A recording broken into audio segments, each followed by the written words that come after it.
अभी थोड़े ही दिन पहले की बात है, एक बच्चे ने मुझसे प्रश्न किया, बाबू, भगवान क्यों अवतार नहीं लेते हैं? सनातन धर्म में अवतारवाद की कोई परंपरा नहीं है। हाँ, देवता अवतार लेते हैं, जैसे शिव के बहुत सारे अवतार हुए, विष्णु के बहुत सारे अवतार हुए। तो परब्रह्म परमात्मा जो है वो एक है।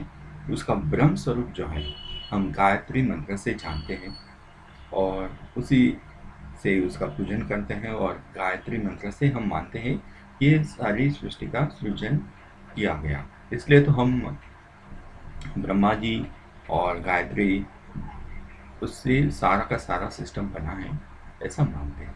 और ब्रह्मा जी खुद विष्णु के नाभि कमल से हैं। और ये तीनों जो है, जो पर ब्रह्म है, हमें लगता है तीन है, लेकिन ऐसा नहीं है। तीनों जो है एक ही है, और वो है परब्रह्म। हाँ, हमारे सामने जो आकृति आती है, जो विकृति आती है, जो उसके गुण आते हैं, वो तीनों के अलग अलग हैं। शिव के भी बहुत सारे अवतार हैं, विष्णु के भी अवतार हैं, और ब्रह्मा तो एक ही है। क्योंकि एक बार बना दिया, फिर उसकी क्या जरूरत है? तो इसलिए उसका ज़्यादा पूजन नहीं होता है। हाँ, जरूरत पड़ते हैं तब पूज लेते हैं। पालन करने में, ये सृष्टि का पालन करने में, हमारा पालन करने में विष्णु की ज़रूरत होती है। तो हमें औषधि चाहिए, हमें धन चाहिए, हमें अन्न चाहिए, हमें घर चाहिए। ये सारा जो संसार है उसको चलाते हैं विष्णु। और विकृति आ जाती है तो शिव जी तो है ही। जो जीवन और मृत्यु, ये जो मनुष्य के दो पॉइंट हैं, जीवन और मृत्यु, तो उसके बीच ब्रह्मा ने बना दिया, और जीवन का कामकाज विष्णु ने ले लिया, और अंत में शरीर का पात करना होता है। तो फिर उसमें शिव जी की शक्तियाँ काम में आती हैं। और या कुछ ऐसा बन गया तो उस विकृति को ख़त्म कैसे करें? तो वो जो है, वहाँ पे शिव जी की शक्तियाँ क्रियाशील होती हैं।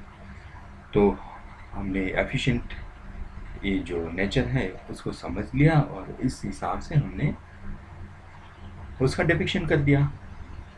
अब समझाने के लिए हमने कहानी भी है, लेकिन इसका मूल तत्व जो है ये ब्रह्म स्वरूप है।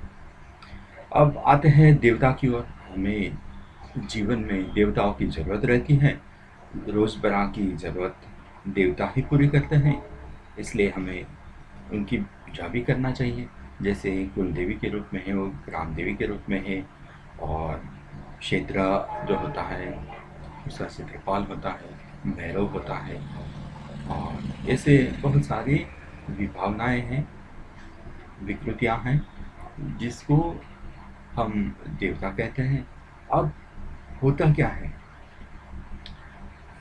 हमारे जो ये धर्म है, हिंदुइज्म है, या हमारी संस्कृति है, उसमें हम देवता से सीधे ही बात करते हैं। अगर हमें कुछ काम है तो हम गणपति को पकड़ते हैं, गणपति महाराज मेरा ये काम कर दो, या भैरव महाराज मेरा, मुझे रक्षा करनी है तो ये रक्षा कर दो, ये कर दो, वो कर दो। तो आप देखेंगे सारे के सारे देवता, सभी के सभी सठ कर्म जो होते हैं वो करते हैं, और सारे के सारे देवता उस सठ कर्मों से रक्षा भी करते हैं।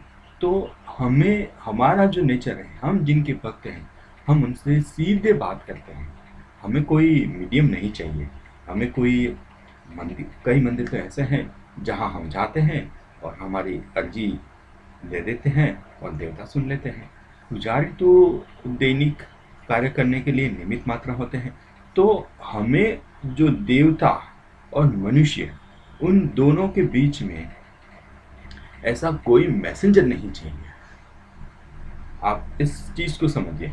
हमारा जो जो प्रणाली है, हमारी जो सिस्टम है, वो सीधे देवता से बात करती है, सीधे देवता से प्राप्त करती है, सीधे देवता को अर्पण करती है। हम मंदिर में पैसा दान क्यों करते हैं? वो देवता को दान करते हैं। हाँ, पुजारी को देना होता है तो हम अलग से देते हैं, तो भाई ये ब्राह्मण को दान दिया, ऐसे। तो हमारा जो आदान प्रदान है, सीधा सा सीधा देवता से है। तो इसलिए हमें कोई मैसेंजर की ज़रूरत नहीं है, हमें कोई इंटरप्रेटर की ज़रूरत नहीं है, क्योंकि हम सीधे से सीधे देवता, ब्रह्म, परब्रह्म उनसे बात कर सकते हैं। और हमारी ये सिस्टम है, वो मैसेंजर तक नहीं अटकती हैं। हम खुद ही देवता बन जाते हैं, हम खुद ही परब्रह्म में मिलके परब्रह्म बन जाते हैं। तो हम हमारे लिए ये वो ऑप्शन है स्पिरिचुअलिटी में कि हम राइज अप करें। इसलिए हमें कोई मैसेंजर की ज़रूरत नहीं है, और चाहे देवता अवतार ले या ना ले, हम उनसे सीधे बात कर लेते हैं। हमारा जो सिस्टम है आज तक जीवित है, दूसरे लोगों का सिस्टम ऐसा नहीं है। इसलिए उन लोगों को मैसेंजर वैसेंजर चाहिए, मैसेज या पुजारी चाहिए, हमें ऐसा कुछ नहीं चाहिए। हम शिव जी की स्थापना कर लिया, पूजा कर लिया, शिव जी ने दर्शन दे दिया, हमने वर मांग लिया, और वर के लिए भी पूजा कर ली कि भाई हमें ये वरदान दो, हमें ये दो, वो दो। तो हमारा जो सिस्टम है हर एक लेवल पे फिट बैठता है, और इसलिए हमें अवतार की ज़रूरत नहीं होती है।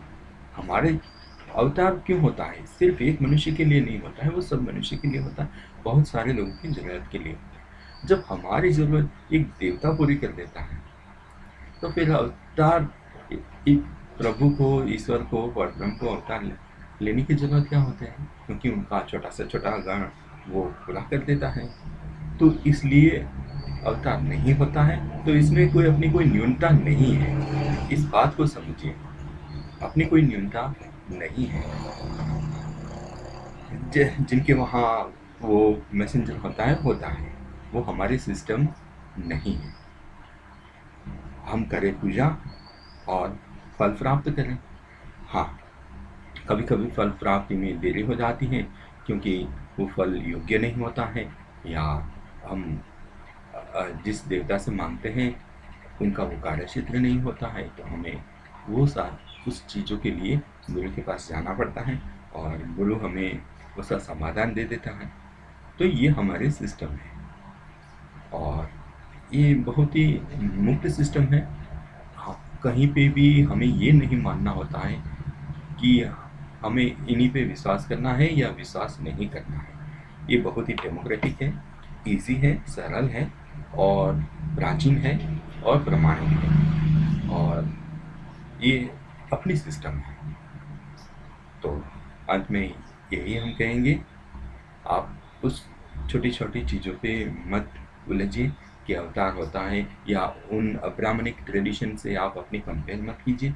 हम उनसे बहुत सारे पुराने हैं, और हम हर एक पीढ़ी पे इवोल्व होते हैं, और हमारा जो ज्ञान है, हमारी जो निष्ठा है, वो एक चीज़ पे सीमित नहीं है। और हम मुक्ति माने क्या, हम खुद सब परब्रह्म बनने के पथ पे हैं।